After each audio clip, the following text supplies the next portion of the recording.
Are we all good now? It sounds like we're all good. We're ready to begin. Okay, thank you everybody for your patience for the couple of minutes that we need to finish our technology. I think we're going to have a great webinar tonight. Certainly better than the last webinar. We have prayed to the technology gods as suggested by one of our participants, so I think we're good. Thank you so much for joining our webinar on serving VR clients, demographics, procedures, and services tonight. I have a few housekeeping items I'd like to go over with you. Captioning and interpreters are provided. Windows for the speaker interpreters can be closed or sized. I don't think they can be closed, but they can be sized to create your own personalized viewing environment. If you would like to enlarge the video window, click on the side of the window and drag it out to make it bigger. If you're going to utilize the interpreters, you may need to enlarge the window for the interpreter, which may interfere with your ability to see the PowerPoint. Therefore, if you have not already printed the PowerPoint, you can access it after the webinar through the attendees material link, or I sent it as an attachment through the email earlier today. The captioning will appear at the bottom of the screen. If you are depending on captioning and it is not large enough, the link to the captioning is in the materials list, or you can request it in the chat box and one of my associates will help you with that. Then you can do a split screen on your computer and access the captioning. If you have technical issues, please refer to the help websites or the phone number that I sent by email to you, or use the chat function and a Marie staff member will assist you. Questions for the presenter will be in the chat function. Please write down your questions and then wait for Trudy or Dee to ask for the questions and then type them into the chat box. And then I will read the questions to Trudy and to Dee. And by the way, I am Carrie White and I am the Marie Program Coordinator. And thank you so much for coming. Now I'm going to turn it over to Trudy. Thank you very much, Trudy. Thank you, Carrie. Hello, everyone. Welcome. My name is Trudy Schaefer. I work at the National Interpreting Education Center. It is my responsibility to coordinate projects. This evening is the fourth offering of these seminars focusing on interpreting in vocational rehabilitation settings. We'll abbreviate that to VR. We have a total of 10 webinars with further ones coming. The topic for tonight is the populations and the demographics of the procedures and services that we provide to our VR clients. The content for this presentation this evening comes from a course developed for professionals. And those professionals are the National Consortium of Interpreter Educators Centers, NCIEC. The next slide, please.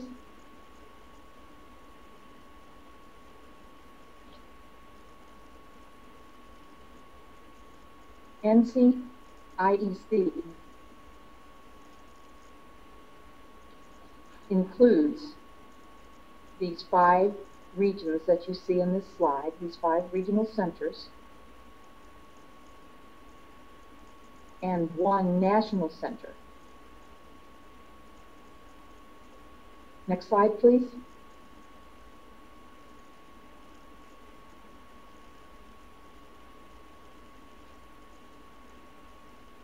The purpose of this national consortium is to increase the number and quality of interpreters nationwide.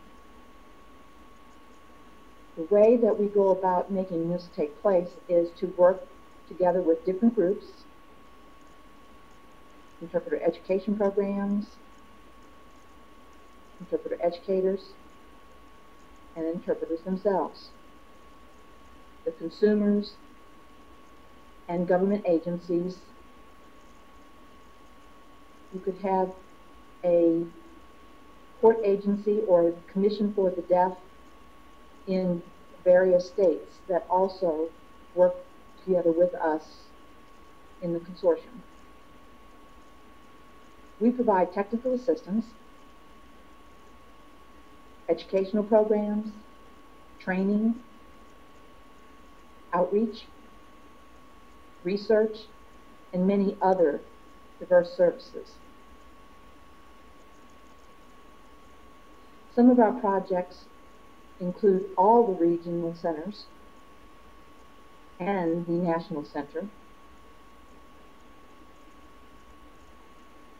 This set of seminars incorporates all these centers working together. The Marie Center has developed 5 courses that can be reached online that then carry on an in-depth discussion about the topic of interpreting in voc rehab situations. If you would like further information, we encourage you to go to the Marie website and get the further information that's available to you there. Next slide, please.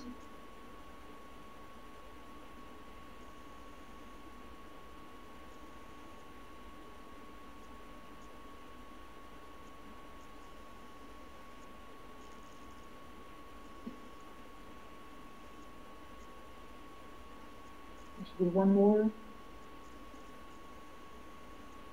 Great. Thank you. The goal for this webinar this evening is to describe VR's consumers. What do we typically see as VR clients? We want to explain also the federal requirements for eligibility, allowing us to provide services to those involved with VR. We want to describe the VR process. We want to talk about the unique terminology that is used by vocational rehabilitation. Next slide, please.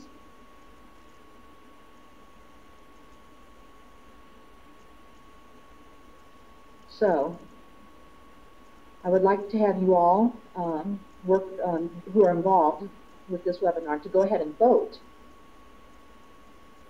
If you are currently working with VR consumers, please raise your hand by indicating on that column on the right, the control panel.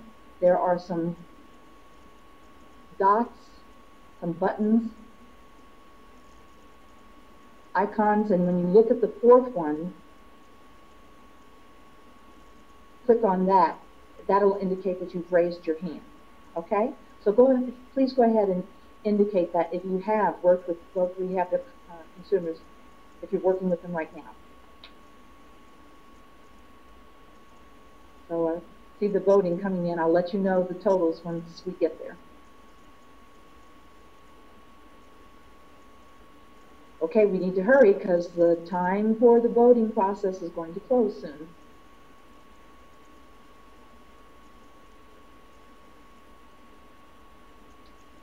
It seems that most of the participants have voted, and the numbers indicate that 43% of all of you participating do currently work with VR consumers. I know that some of you may have done this in the past, working with VR consumers. Some may do it in the future. Regardless, whether it's been something you've done in the past, or doing now, or in the future, you will benefit from this discussion this evening. Next slide, please.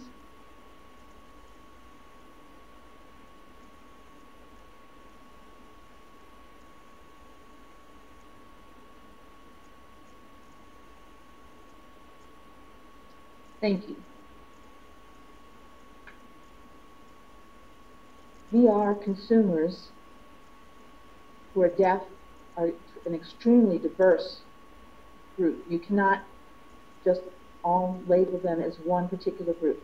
That would not be a possibility. In a little while, we'll discuss the federal requirements for becoming eligible for voc rehab services. But for right now, the most critical thing I would like to emphasize is all the differing types of deaf people that we do provide services for through voc rehab. Some of our consumers are deaf without any additional disabilities. Some are hard of hearing. Some are deaf with a cochlear implant. Perhaps others have been born in other countries and have immigrated to the United States. So we serve a wide range of consumers. Next slide, please.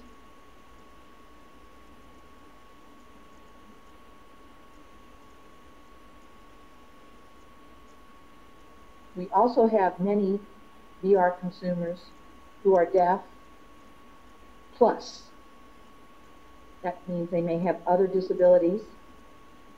They could be blind or have cerebral palsy, some other physical disabilities.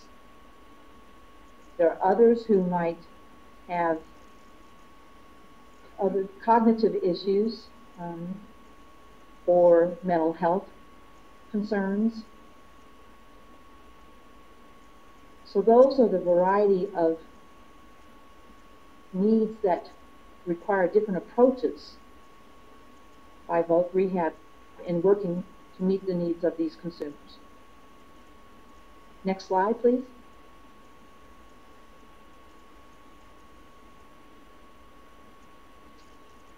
I'd like to talk a little bit about some labels.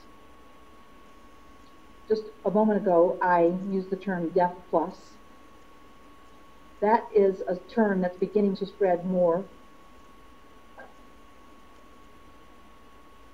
It's used to describe people who are deaf, but in addition have other things that are challenges or issues that will impact language expression or comprehension. We have another term that's used is disfluent. That means they're not fluent in their use of sign language. Perhaps they grew up without any exposure to the use of sign language. So there's some who have no language, or perhaps you're serving persons who are immigrants from other countries. They may have that fluency in their own home sign language, but do not have that fluency in American Sign Language. So that's what we call disfluent. Next slide, please.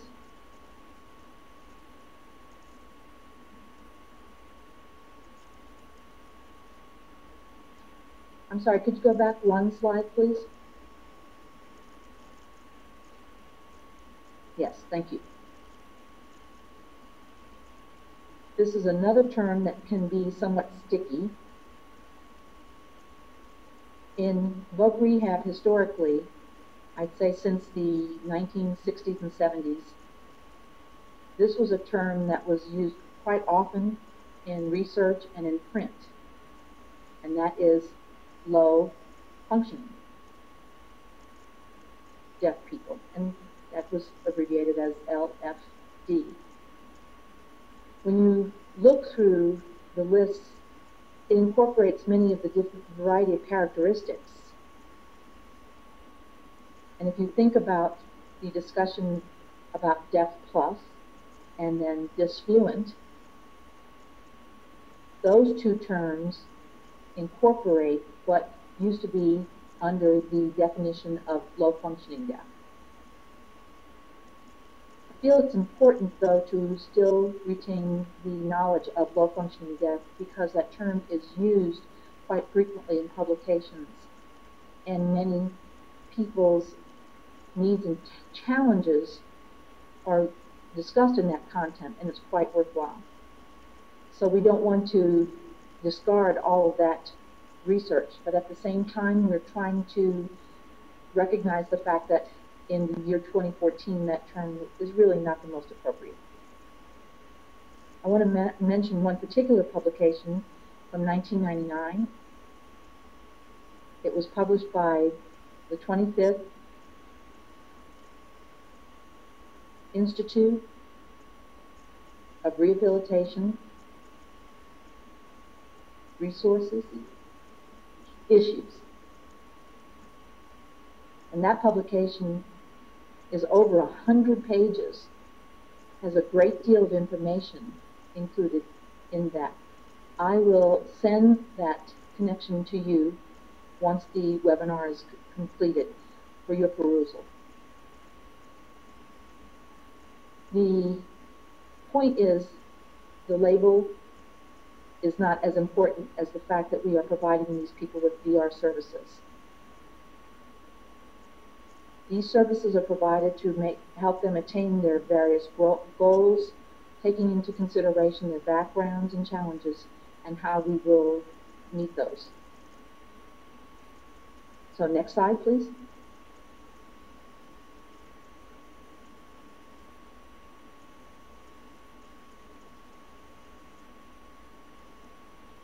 I don't want to go in great depth with this. I'm sure you're already aware of many of the different types of variations there are in language. My point here is that both rehab consumers, as they come to our offices, you might meet them having any one of these different variations. It's possible that a person may be fluent in another sign language and not yet fluent in American Sign Language, so that's not on this list. But that means that as interpreters, we need to be able to envision that possibility and be prepared for any of those situations arising when we go into the assignment. Remember that there are some deaf VR consumers who are hard of hearing, who still can speak, or late deafened consumers who are part of this list as well. Next slide. Okay, it's your turn again. I would like to know, I'm curious, if in your community you have a great number of deaf immigrants here in the United States.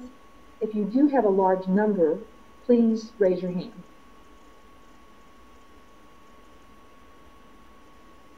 And you also can type onto the right chat box what country some of these people have moved here from. For here where I live in Boston, Massachusetts, we have a great number of people from Brazil and Haiti. Of course, we have a number of other countries that deaf persons have come from, but those were our predominant ones. I'm just curious to know what are some of the foreign language usages that other people are experiencing. So far, I'm seeing 34% of you have a fairly large community. And I'm looking at the chat boxes to see what different countries are represented. I see Russia, Iran, Mexico, Kenya, Hmong. So you can see a wide range of other language used. And so that provides a great number of variables for us as interpreters that we need to keep in mind.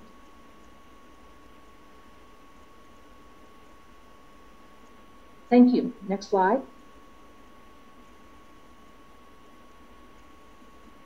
Again, I don't want to go in great detail about this issue, but I just wanted to expose this point that what this does impact on both rehab services. We have just a brief description of the typical educational settings where students may be placed.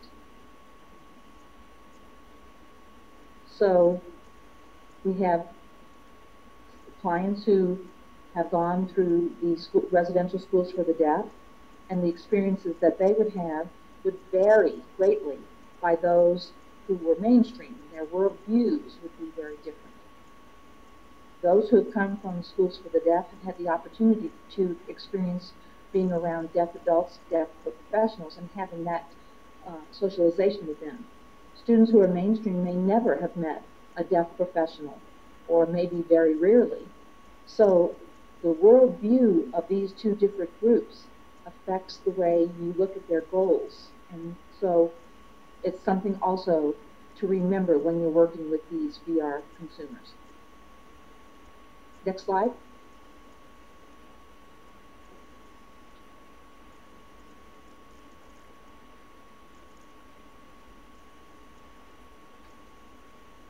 Thank you. Of course, we all are familiar with the variety of approaches there are existing in deaf education. When young deaf children are categorized by their communication modes, like being trained orally, using manually coded English, cute speech, or American Sign Language, their environments, say if they're totally in an oral program or totally in an English-based program, it'll be very different. And upon graduation from their programs, they come to us at VR. But you'll be exposed to them having a great number of different experiences. So, again, we need to be prepared for the fact that we need to meet the needs, the communication needs of these variety of groups. Next slide, please. Okay, your turn again. If your community has a residential school for the deaf that has dorms, or a day program for the deaf, where it's a totally deaf school, please raise your hand. And if you want, you can also type in the names of your schools, the residential schools or these day programs. It'd be nice to know where these different programs are.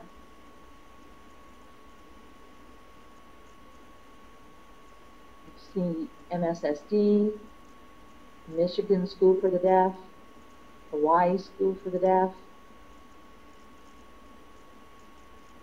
Whew, they're coming in fast and furious, but you can look at the list in your chat box. So you see, we do have a national audience here today. That's really wonderful. So we see in the voting, 46% of you have regular residential schools or day school programs in your communities. I think that's very good. We're also concerned about residential schools closing, and so it's really nice to see that there are that many, that 40% of our audience still have strong programs locally. Thank you. Next slide, please.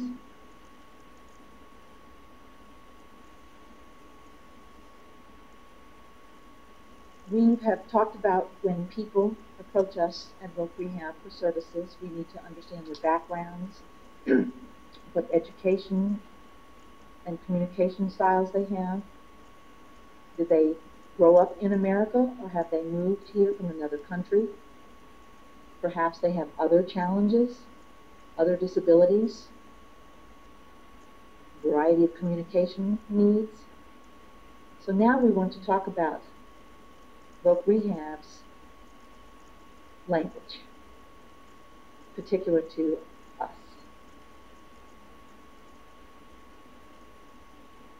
You know, we have unique vocational rehabilitation consumers. We have unique language within voc rehab as well.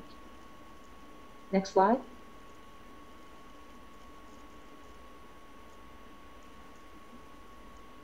So, if currently or in the past you've worked in voc rehab situations, and when you've been interpreting, a term came up that was particular to voc rehab and you had no understanding of what precisely that meant, please raise your hand.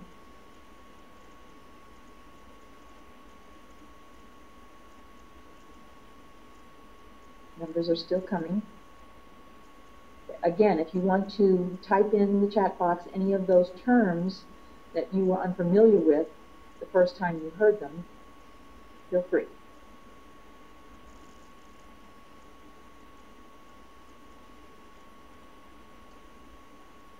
We see that 27% of you experienced a term while interpreting that you were unfamiliar with. Here are some examples: job readiness training, OOS,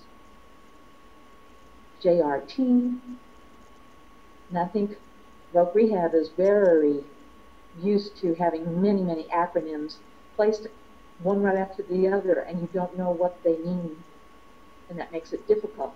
One of the comments we've seen is that when there are a group of voc rehab counselors in a meeting and they're talking quickly in their jargon, it can become very difficult to follow for the interpreter.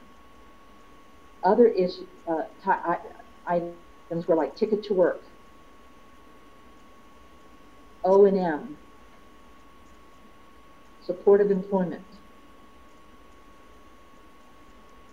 And typically what we have done is, as interpreters, we tend to learn those types of terms on the job while we're actually interpreting. We get our own OJT, so to speak, when we're there, because when we're not sure, we have to ask others what this term means, other counselors, and so on. And so we're always in a learning mode repeatedly. Next slide, please.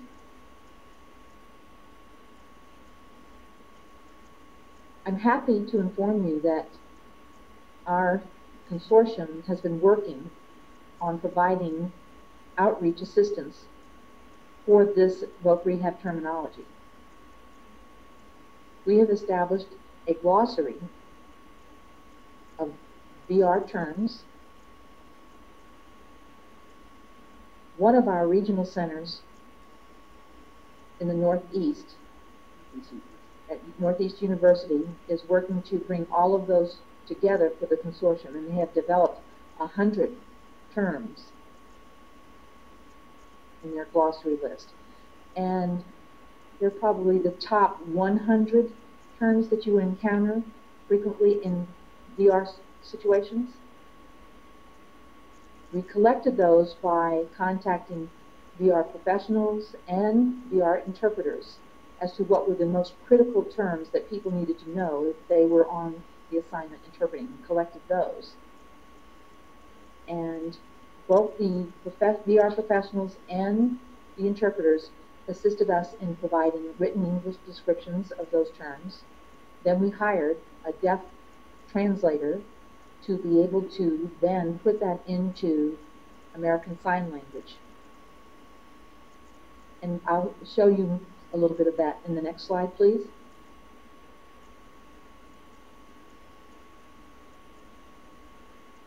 I know the picture is very small, but hopefully you'll get the idea.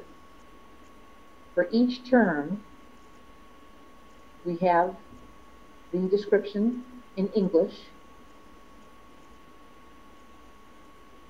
and also the ASL rendition provided by a deaf person. The glossary goes alphabetically from A to Z, really W. There's no Z terminology. But regardless, we have those 100 glossary terms. Next slide, please. When you click on the picture, it will then provide the signed translation. We're not going to be able to show that to you tonight. I'm a little bit fearful of trying to show you any videos, but you get the idea of what this all looks like.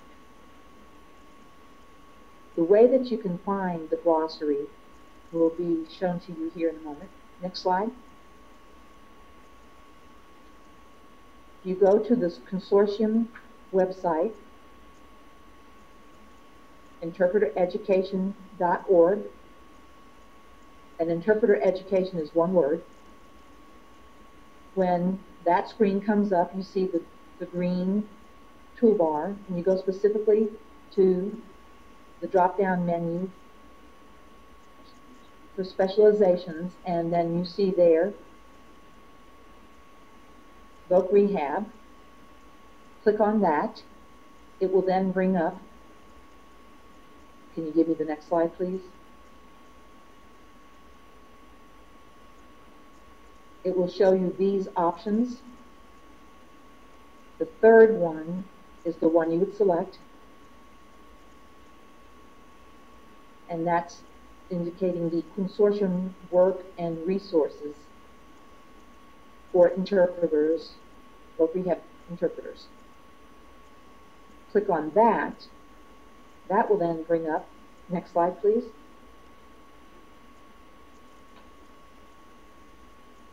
the list of the variety of things that we've developed for interpreters working in Voc Rehab settings, including this glossary of terms.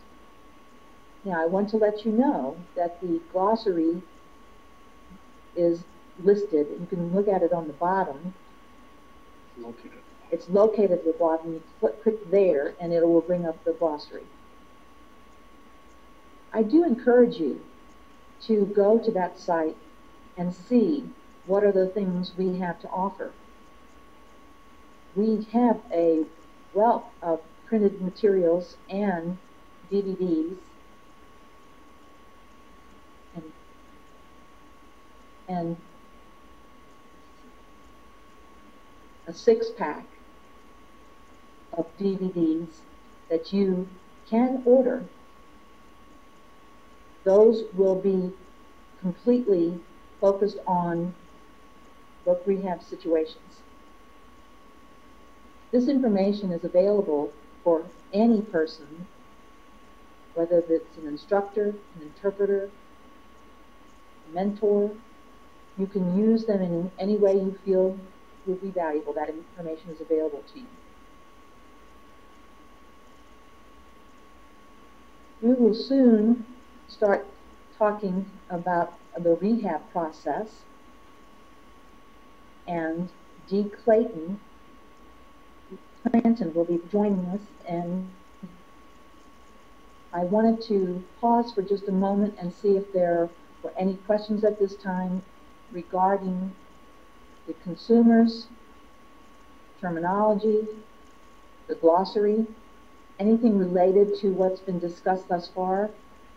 You want to pose those right now? Or if you'd rather wait until later, that's fine. But I thought I'd give you a moment to enter any questions in the chat box. And Carrie then would read them aloud, and the interpreter will assign those questions if there are any there, and I'll be happy to answer. So let's give them a moment.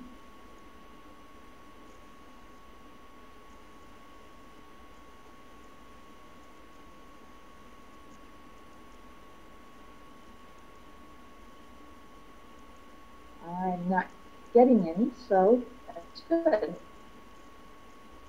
So let's proceed. To introduce you, Dee Clanton. He is a state coordinator for the deaf in New Hampshire. He's worked in Voc Rehab for many number of years.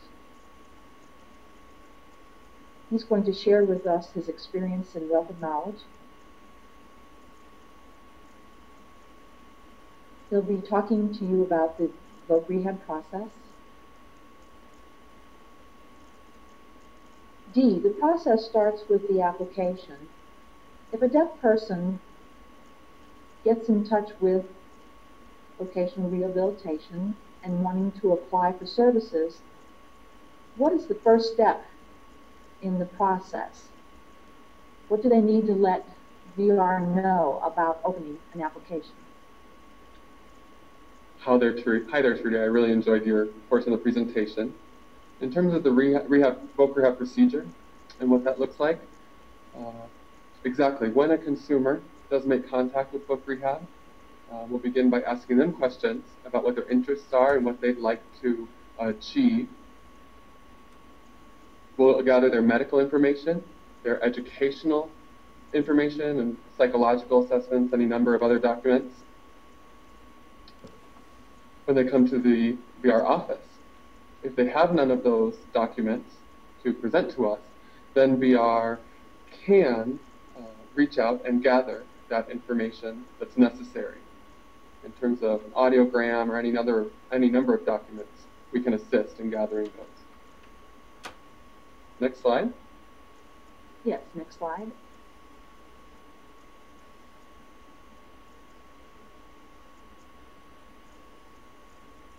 One more slide, please.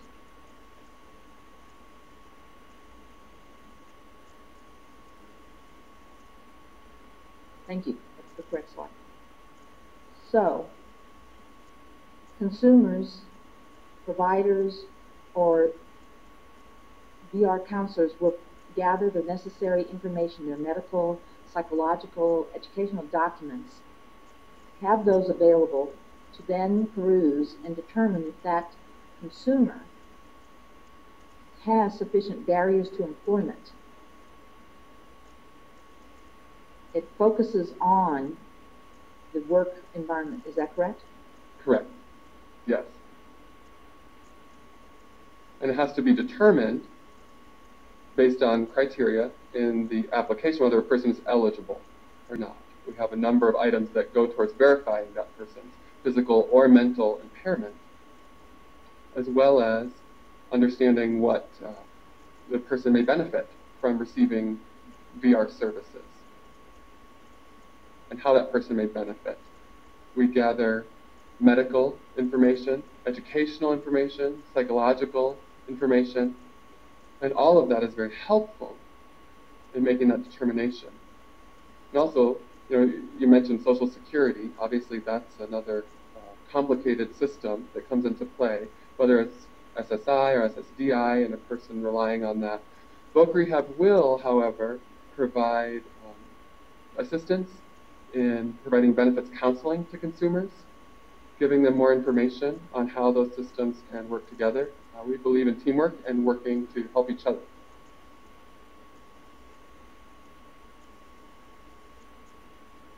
Next slide, please.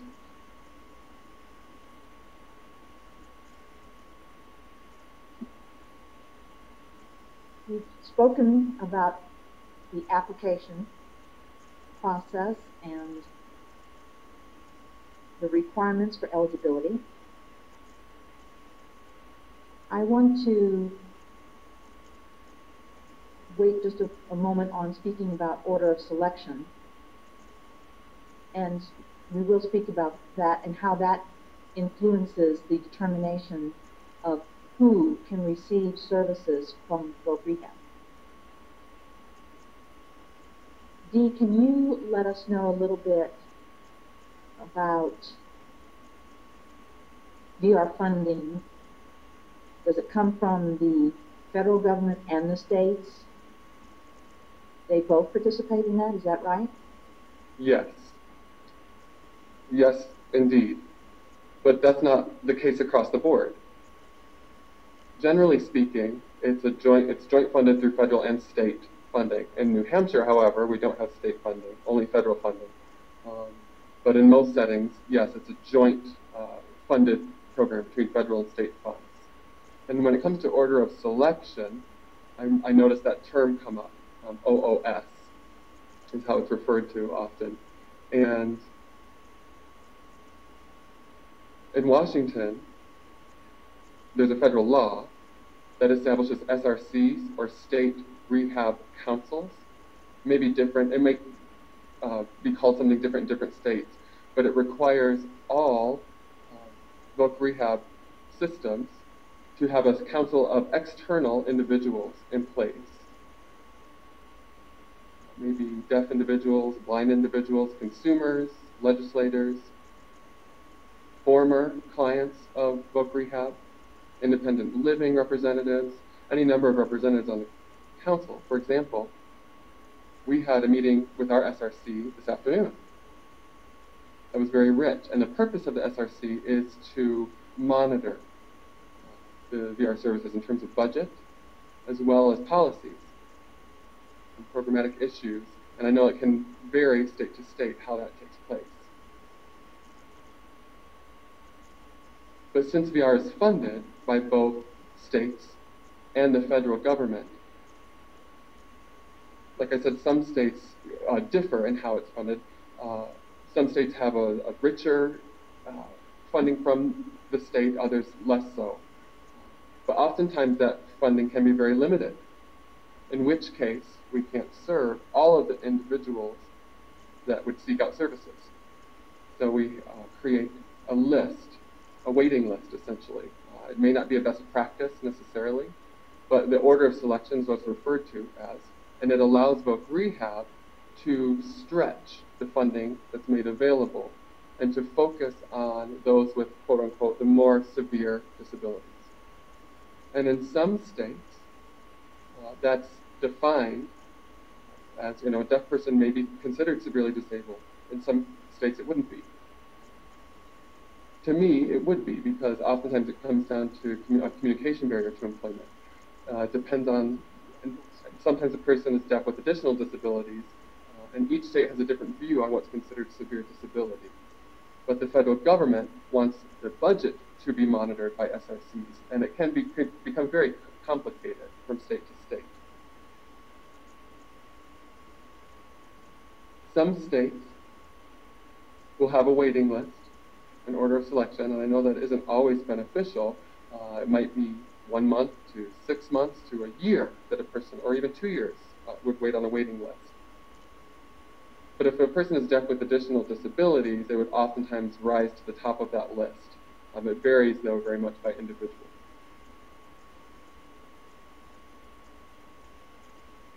Was that a clear answer? Oh, very clear, yes.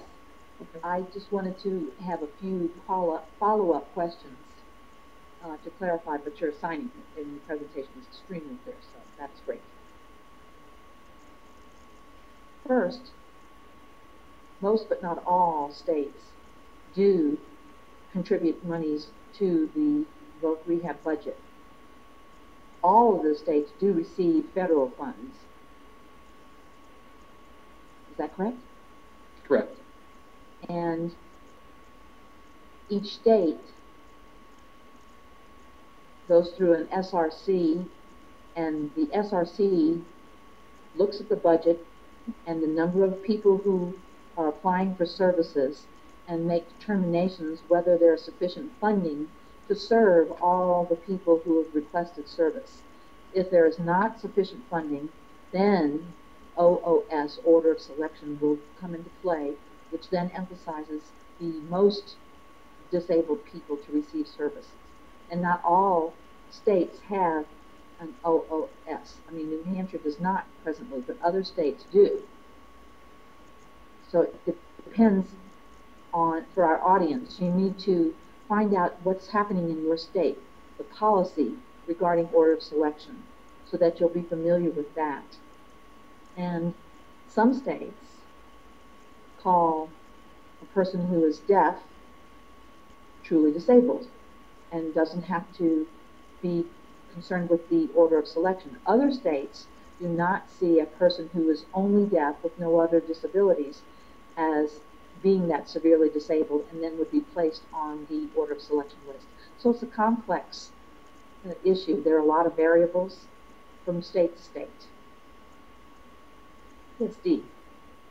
And Trudy, I would add that when it comes to order of selection, that's voted on not only by the SRCs. Oftentimes, the SRC will make a determination, as we did this afternoon.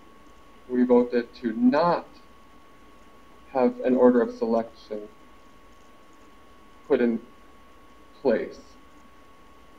And we sent that to the rehab services in Washington, D.C., so that we could continue to monitor the services in our state. I've heard that there are a few states who have just removed their order of selection, and it will allow them to provide better and more efficient services to their consumers. It very much depends, but yes, Trudy, how you describe that is correct. Okay, thank you, Dee. Next slide, please.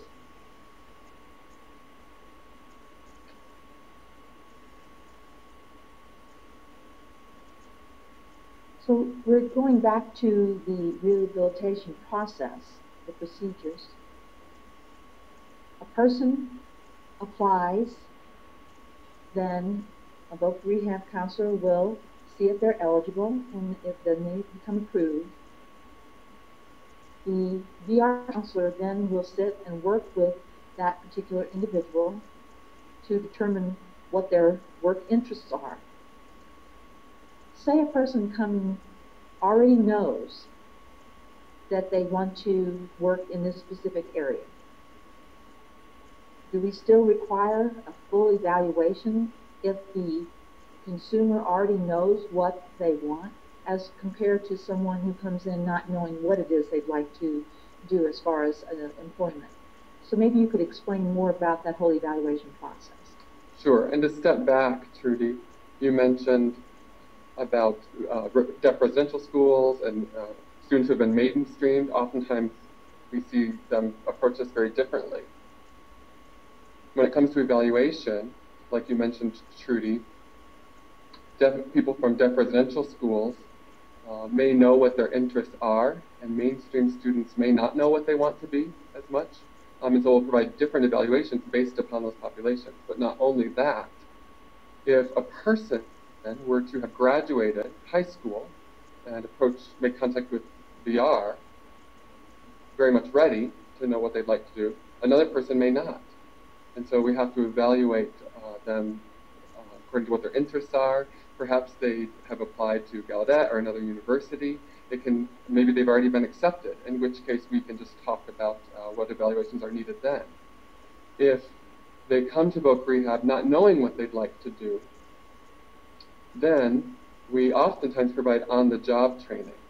We find that to be very helpful, assisting them in understanding their strengths and weaknesses, what their interests are, what they're not interested in. And maybe they're interested in working outside rather than inside an office, or vice versa. It can vary based on the individual, and those evaluations are very helpful in determining that. It also is helpful to assess what their interests are so that we can meet their needs as we move forward in the process. Thank you. Next slide, please.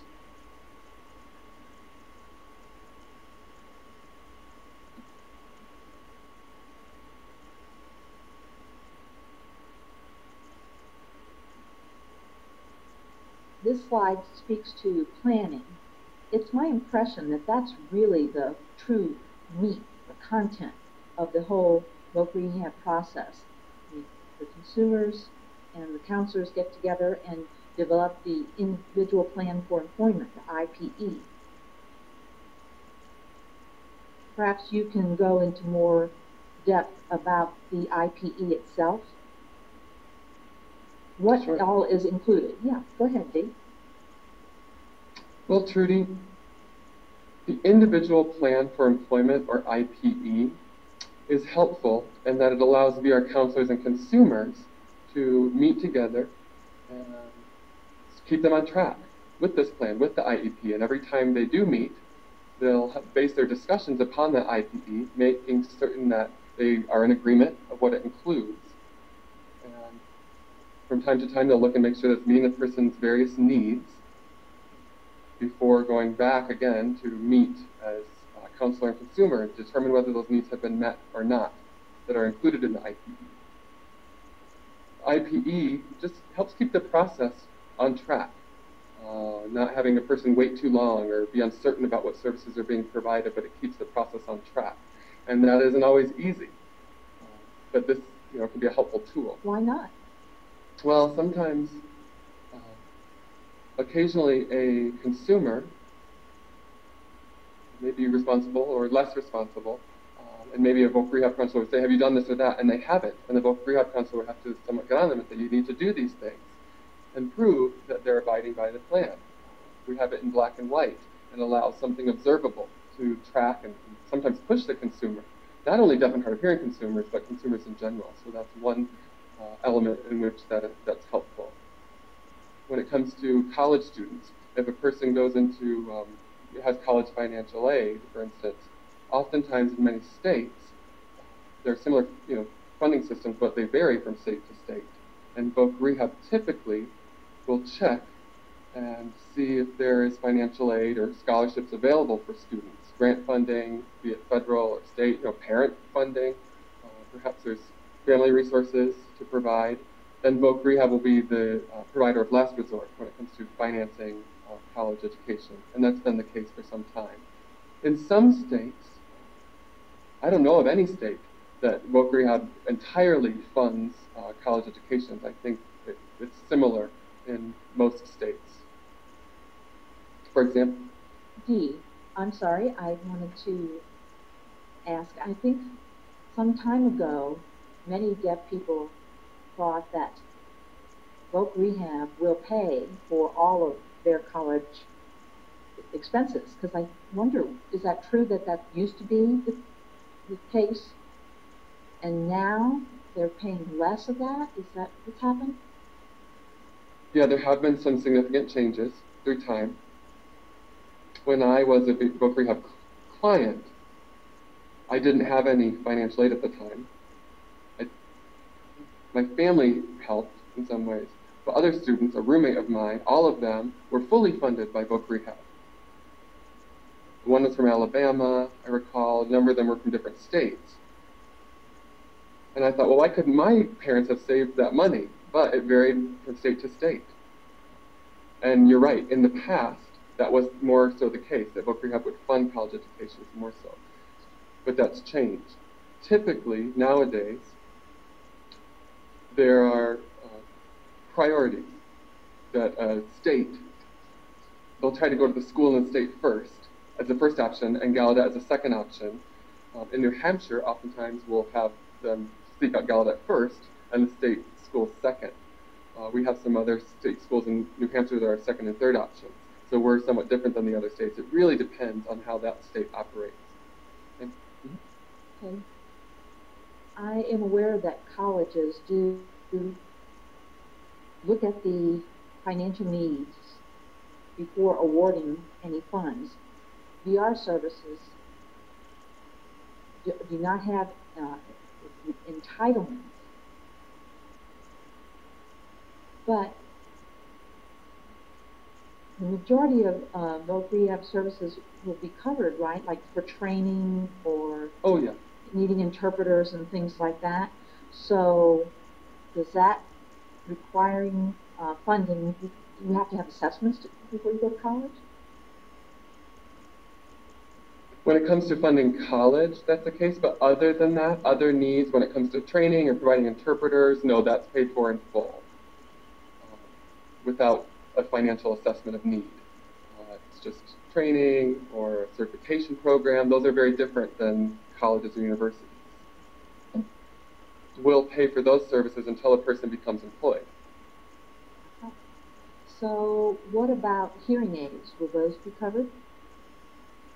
It varies state to state when it comes to hearing aids. For example, consumers will come and say, I need a hearing aid, and we'll say, all right. And we look at their financial needs to see what they can afford. And in the state of New Hampshire, we go in half and half, or 50-50 for a hearing aid. And they'll be approved to receive half of the funding from voc rehab. If they can't afford any going towards the hearing aid, then we have a waiver that's put in place for their portion of it, and we'll pay the difference or what's left but we do end up paying some amount for hearing aids. I know that there are some states who are working on changes to hearing aid policies, setting up business contracts for reduced charge for hearing aids. I don't know if any of them have gone through or not, but I've heard in my network that some states are working on reducing the costs of hearing aids to allow for better services to hard of hearing individuals.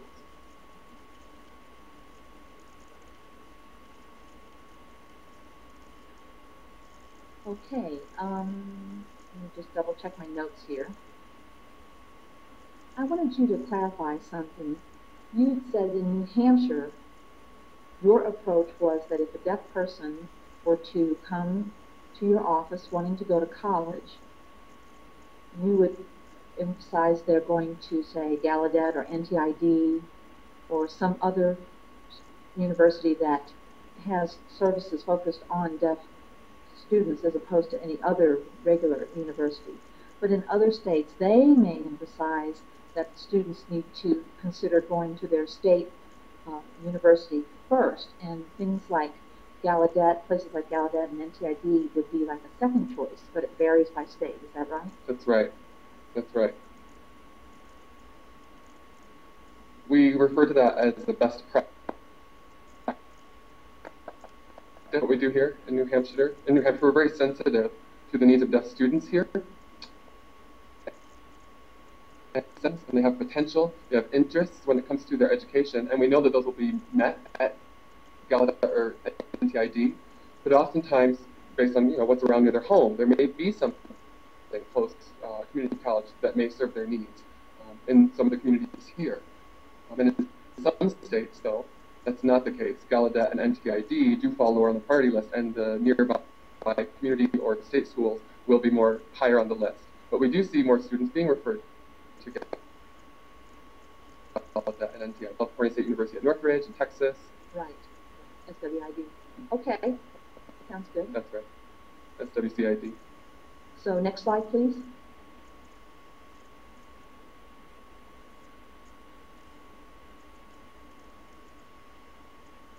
So we've gone through the application process, the training and planning, and now we finally come near to the completion where we place a client in employment. So now we've gone through the entire process, they're ready. Voc Rehab will provide a variety of support once the person is placed in a job. We help them through the resume and interview process. Can you expand somewhat on when a deaf person is wanting to go into a place of employment, but the employer is very hesitant to hire a deaf person? They have no experience in working with deaf consumers. How is it that you go about convincing those employers to hire a deaf person? Oh, I could talk about that all afternoon. We only have 20 minutes left. That's right, I know. That's oftentimes that companies are resistant, and are resistant to hiring a deaf person, and I'll have a story for you. There was a deaf person who came for VR services who wanted to work at a casket company. And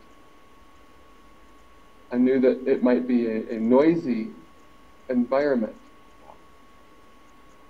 And I knew it was a large company, a large place of employment. And we went with an interpreter one day to meet the employer. And the employer said, "Oh, I don't think I'd like to hire a deaf person for safety reasons."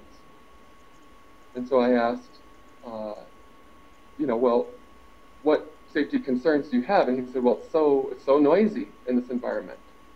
And I replied, well, what does noise look like? He was a little taken back by that. He thought, well, what do you mean, what does noise look like? I don't know. And being deaf, eventually we went onto the floor, into the place of employment, and the interpreter had to wear protective hearing wear, and did tell us that it was a very, very loud environment. And they asked me, do you need protective gear? And I said, no, I think I'll be all right. And we went around the work floor and went into the office area. And the employer realized now that in fact it would be a benefit to hire deaf individuals. And they ended up hiring another 3 deaf employees. And I know that's true oftentimes, that companies are resistant to hiring deaf employees, but we go in and make presentations to to employers, and we help them that often resist that temptation to not hire deaf employees. That's an amazing story. I want to clarify that if you have VR consumers who graduated, when they go for interviews at their respective places of employment, you'll provide an interpreter for them and give them assistance in learning how to go through interviews as well? We do pay for those needs for voc rehab clients when they're looking for interviews, when they're scheduling those. Voc rehab will provide assistance for that. And we make the company aware when it comes to hiring a deaf employee that if there's a need of training or job coach, that can be provided until the person has met the satisfactory expectations within 90 to 120 days. And that's what the voc rehab policy is. We will pay for those services throughout that time period, and we do so all the time. Wonderful. Next slide, please. So, we've gotten past the 90 to 100 days. They've had a successful placement, so voc rehab will close their case. The person is working, and then say they get laid off. Since 2008, that has been something that's happened a great deal. Many people getting laid off, and they're coming to vocational rehabilitation. So I'm wondering if you can share with us what post-employment services look like. What can VR do once somebody's case has been closed and then other life circumstances happen to arise, especially as what's happening in today's environment? That's a good question. It's always a challenge as well. It depends upon a number of factors with any given company or employer. If there's revamping that's taking place, some new employment, perhaps a new inventory system, they may come to VR and reopen a case with those needs, depending upon the company's needs. And then VR will pay for some of that work training, or to learn a new system, let's say. The company is going to keep that employee on. If another company might be closing down entirely, and that's a different story, that's a different approach. We encourage the client to make contact with voc rehab again and look into different possibilities. If a company is closing, and if their case is closed, then we have to begin a new case and start anew. So it depends based upon what's happening with that person's employment, whether the case has been closed or has not been closed. And it really varies from state to state as well. But we do help with post-employment services. If the company is shutting down, then we have to open up perhaps a different case. And maybe there's another company close by that we can help refer them to. It really varies on an individual basis. Next slide, please. Now, for the participants, I know this is a slide that's difficult to see, but when you print it and have the PowerPoint in front of you, it'll be easier to discern. But I thought it was important to include this particular slide because the majority of the VR counselors will use these codes for a variety of different VR processes. So if the applicant code is 00, if someone gets a job and their case is closed, that's a 26. I know we have a variety of different codes also. I was just wondering, do all states use these same codes? Yes, in fact, all the states use these, have a similar concept to these case codes, except for a few states that may have some variation on those status codes. But for example, there might be a status 19, let's say, in my state, where a person is receiving services. That's their status. I don't know whether that is standard from state to state. Some may have the codes listed on the right side of your graph here, but they vary from state to state what they refer to. But those case codes should be shared with consumers, and oftentimes interpreters, when working with rehab counselors, can be made aware of those and get a better understanding of what those case codes are, so that the clients can understand those.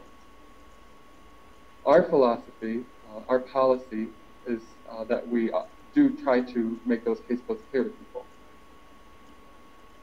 Those case codes can be described in more detail because they're oftentimes based upon the federal legislation, then passed on through the states.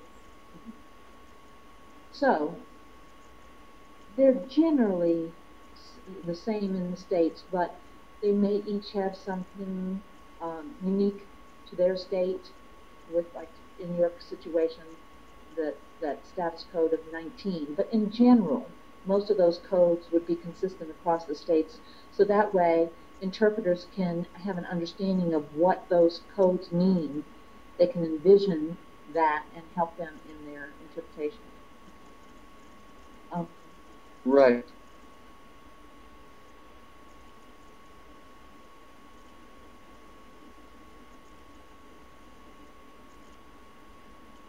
Yeah. D, yeah, there was some freezing in your video. Maybe it's just the way the downloading is happening. Could you repeat that again? When it comes to case codes, there are a number of different meanings for each code. And there are numbers of clients. We oftentimes will have a limit of, say, 3 months or 4 months or a year that they can rest in any given status. If they're in that status for 4 months, there's a maximum, let's say, time period. Perhaps it may be 2 years. If it's 4 years for college, perhaps it's 5 years, depending on that status, if they're making good progress.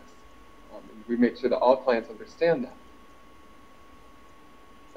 But if interpreters understand these case codes more clearly, then they can interpret them more effectively. So to clarify, the expectations are that if a person comes to voc rehab and they're not college bound, then they would be anticipated to complete the VR process within 2 years and go through the various codes that are in this graph. If then services are needed beyond that, then questions will be asked as to why they need to continue in the process. Am I correct? That's right. And the reason being is that sometimes it will depend on the student's major. If they decide to major in psychology, let's say, but then they change their major at some point during college, that often takes place. And a few students at NTID will, go sometimes 7 years before they graduate. And why that's the case and why it varies, sometimes it's based on their mainstreaming experience, their family reasons. I can't always answer for each individual, but that does take place. But if we have a variety of management tools by using these codes, so the voc rehab supervisors will look at what's being used and see that a client has been in a code for a lengthy amount of time, and they may question as to why that's happening, right? That's right. Yep. All right, next slide, please.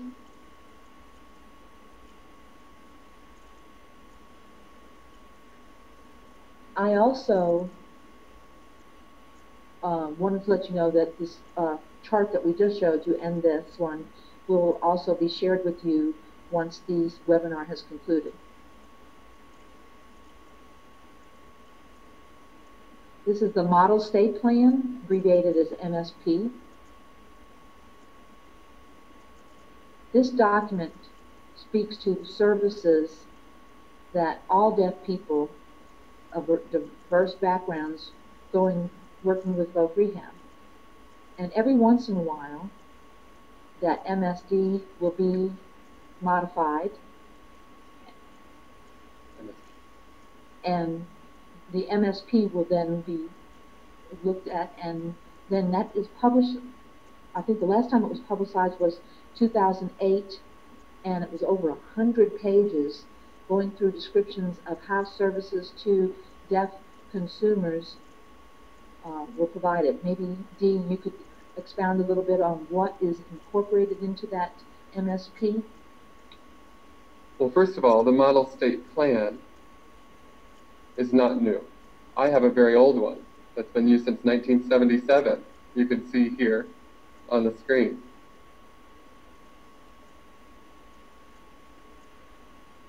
Here's one that I found that was rather old. So until 2008, we've had a variety of those. And now we're up to 100 pages. And now we're focusing not only on deaf individuals but hard of hearing, late deafened individuals, deaf-blind individuals, as well as deaf. And so all of the rehab counselors are learning from these various trainings for these different groups. As you mentioned, the different modes of communication, be it ASL, be it oral dominated communication, a foreign-born deaf person who moves, we're seeing that on the increase as well. And the purpose of this plan is for voc rehab to train counselors to meet the needs of those various individuals, be they late deafened, deaf-blind, communicating in different ways and their various needs. Needs aren't uniform throughout these groups, and the rehab counselors need to understand that. In my Model State Plan, we have several schedules or charts that rehab counselors can go through to train themselves in. I'm sorry, Dee, your picture froze for us just a moment. If you could just go back just a little bit, not from the beginning. We got most of what your comment was just then, but just there toward the end, if you could just repeat that piece.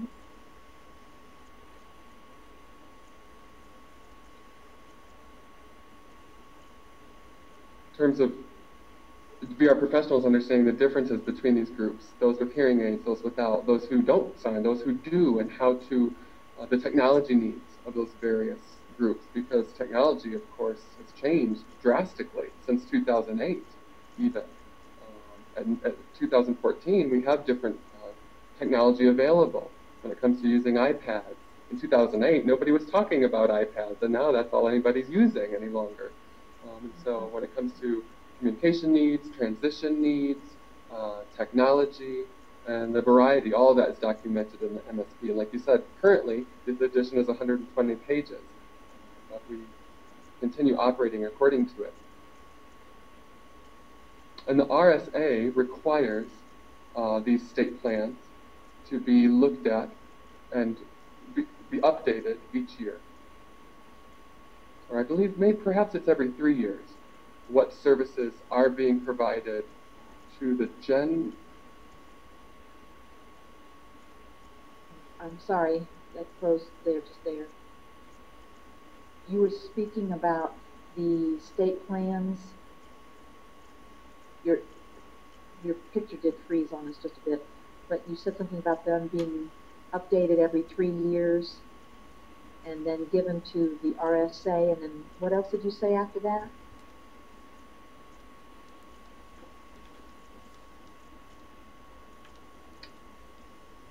So as you can see here, Goal 1, for example, is providing supportive education and rehabilitation to deaf and hard of hearing individuals throughout the area of New England. So we have a scheduled training for that purpose, to learn about how to help individuals develop skills. If it's a new rehab client, how to help train them for job readiness. Awareness, working with an employee and giving them more and better information about hiring and working with individuals. When it comes to job development training, community rehab professionals. If their company is resistant to hiring a deaf person, how do we overcome that resistance? Better partnering for outcomes when it comes to any number of services. It also addresses legislative needs. So these are different examples of what's incorporated in this plan. And this model state plan has a great deal of information included in it based upon how that state's VR system operates. And the state is responsible for perhaps, and an interpreter should look at each state's plan to determine what their state plan includes, because it could oftentimes have implications for how they work as an interpreter. I would like to clarify one point. You were saying that the state coordinators have the responsibility to be familiar with the MSP and then share the plan to other counselors as to what services that deaf consumers require, and that's what the SCDs do themselves. Is that right? Is that your point? Yes, and this is the documentation that I have forwarded, and it was happening each year, but now I believe it's happening every 3 years. So in 2014 through 2017, this is what I believe should be incorporated. So VR counselors sign this, and then the SRA will send that on to the federal level and make changes to operation accordingly. I wish that there were a more standard format, but unfortunately it varies state to state. Okay, next slide. Okay. We have some other training opportunities we want you all to be aware of. The first one on the right, PepNet, I apologize, that's already closed. That is no longer an opportunity, it's full. But the opportunities listed on the left for different courses available for interpreters and deaf professionals, the coursework is offered through the Marie Center, which is incorporated into the University of Northern Colorado. The registration is still open until June the 18th, so I encourage you all to go to the Marie Center website, look there to get further information. The next webinar, as part of this 10 webinars presented, will be held on May the 19th at 7 o'clock in the evening. The topic will be expertise, knowledge, and characteristics of voc rehab interpreters. The presenter will be Dr. Glenn Anderson. Next slide. All right. Now is our opportunity to give this to the participants. For any questions you might have, please type them in. I see that there have been a number already posed. Carrie is going to look through those questions and choose some. She will then read them, and the interpreters will be signing them, and then both Dee and I will answer those. We have about 10 minutes for this question and answer period. So, Carrie? Okay, I had a couple people asking about what education that VR will pay for. They wanted to know if VR will pay for master's programs as well as doctoral programs.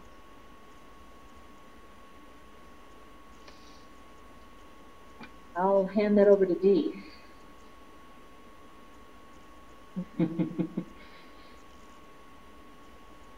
Boy, I wish that were easy to answer. I'd love to see voc rehab pay for master's and PhD programs, but most of the time they work on just the completion of a BA degree first. And it depends upon, say a company requires a person to have a master's level degree, otherwise they can't go further along in terms of being promoted. so they can work with voc rehab. And I have seen some deaf individuals receive their master's and PhD supported by voc rehab services. And if a company has required that. I know it varies state to state.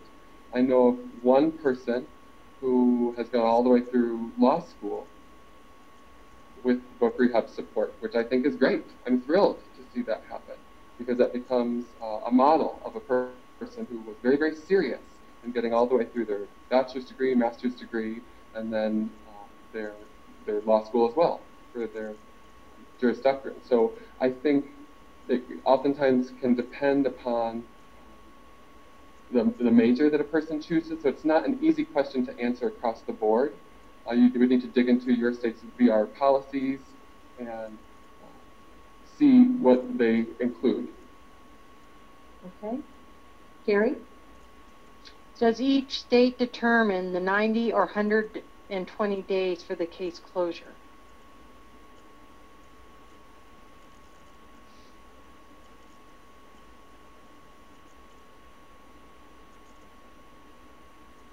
Well, shall I go? Oh, absolutely. That's you, not me. Generally speaking, it tends to be 90 days, but they can add 30 days, totaling 120, depending upon a person's needs. In general, it's a 90-day limit. In most cases, if there are special circumstances that warrant an extension of 30 days, if the person is a solid worker, let's say, or if a person has become employed, but then changes their mind for some reason, or is not, say, just deaf but has family or life circumstances, or some perhaps mental issues, cognitive issues, extending that out to 120 days is warranted. It doesn't mean that that's a hard and fast, you're on your own at 120 days. They can return for voc rehab services, and you can open the case again for a brief time, but typically the limitation is 90 days from state to state, but 30 days can be extended depending on circumstances.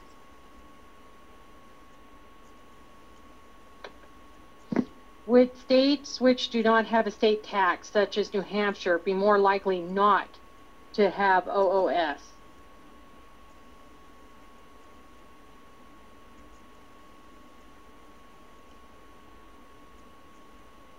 No, not necessarily when it comes to OOS. For example, we've been talking about an OOS with our staff of rehab counselors, and oftentimes, if there's a dearth of positions that need to be filled, it becomes very difficult and common that will have an effect on us needing to declare an OOS. But we have survived through some of this economic turmoil without having to declare OOS. We've continued to operate our system without needing to have that in the state of New Hampshire. I know in other states, typically, in the April or May timeframe, they have no monies in the budget, and the RSA doesn't like that. They like operation to continue through the end of the fiscal year. Some of those are based on the June 1st or July 1st fiscal year start and close, and they end up having to run according to an OOS just to remain in operation. I don't know if your fiscal year starts July 1st or October 1st. Perhaps not June, I'm sorry. Rather, July 1st and October 1st. Interpreter correction.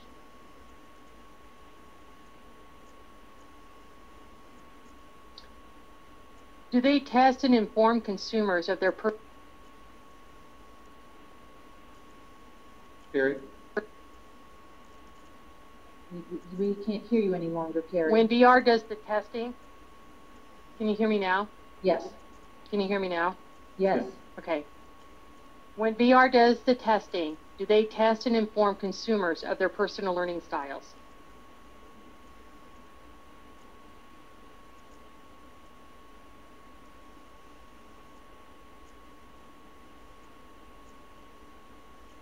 Can you repeat that question? They're what? I'm sorry, what style? Their learning styles.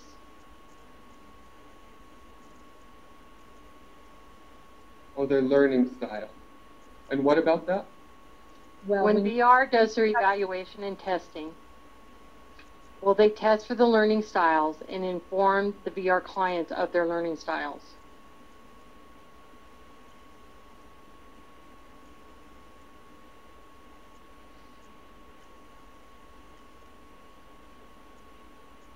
There are different formats for different evaluations. Some of them are read, some of them are written, and it's very interesting. Some of them are just interest assessments. We will show the results of those often and share those with consumers, and oftentimes they'll say, oh, I have a strength in that area.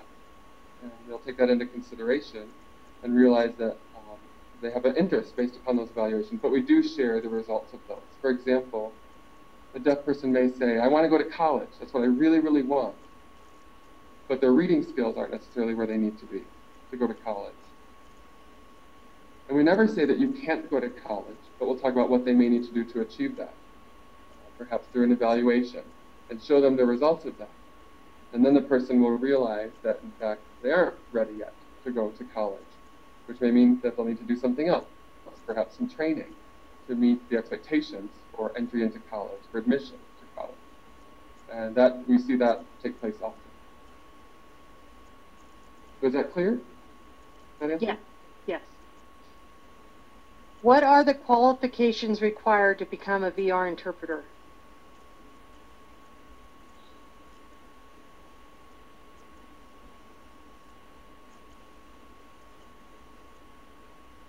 Well, Trudy, I'd like to talk about this, but I know our time is very brief. I would encourage you to come to our next webinar where we'll talk more in depth about the qualifications needed by an VR interpreter. And you can look at the NCIEC website. And that's where we have the ASL glossary of a variety of terms I've mentioned. We are also planning to have the competencies and domains of voc rehab interpreters. That's already been published on that site. So you can look there in depth to see what types of skills voc rehab interpreters need to have. And each state does have different requirements for the hiring of interpreters. Some require interpreters to be certified, some require just the state certification. So it varies from state to state, but generally speaking, the skills and qualifications necessary for voc rehab interpreters can be found in the domains and competencies document. Dee, did you want to add anything to that?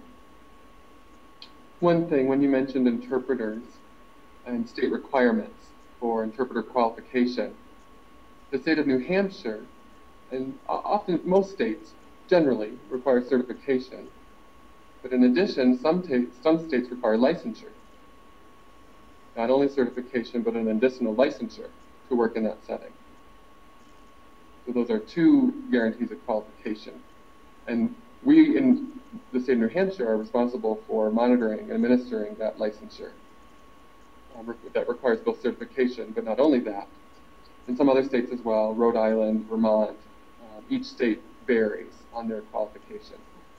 Some are requiring licensure. I believe there are 30 states, it could be more or less, that are requiring licensure, both certification and licensure.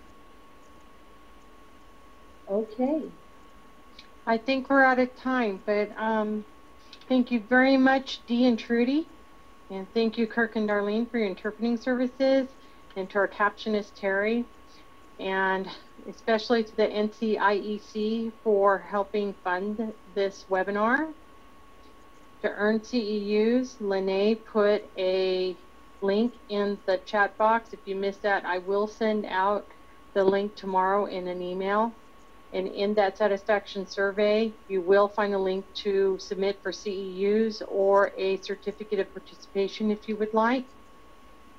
If you're watching this webinar in a group, I sent out an email with an attached sheet, sign-in sheet, That is for groups of people, because I had the software registers everybody who logs in, and I have that. But if you are watching a group, I need you to use the sign-in sheet. Everyone is encouraged, though, to fill out the survey.